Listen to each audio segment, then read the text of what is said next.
સો એ લોકો ઉદયભાઈ કે આવ્યા હતા કેદારનાથથી નથી આપણા માટે લઈ આવ્યા મૂર્તિ. તો પેલા કહી અમે જતા હતા રખડવા જઈને તો ભાઈએ ખવડાવી દીધો પેડો આપણને. ખિસ્સા ફાડી નાખે, તમારી આગળ કાંઈ હોય નહીં, તેથી તમારું રાખે ને એને જ સાચો ભાઈબંધ માનજો.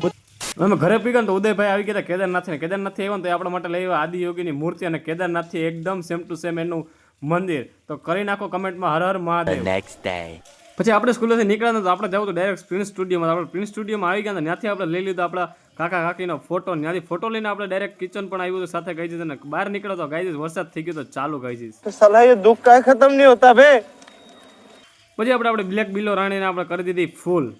A few moments later. અને પછી ભાઈ આ ભાઈ આવ્યો તો ચડ્ડા પહેરીને. દેવાયતભાઈ એક કાતો ડાયલોગ કરી દો તો. અમુક સડા પહેરીને આવ્યા. સડા ઘીરે પહેરવાની વસ્તુ છે સાહેબ, બજારમાં રખડવાની વસ્તુ નથી.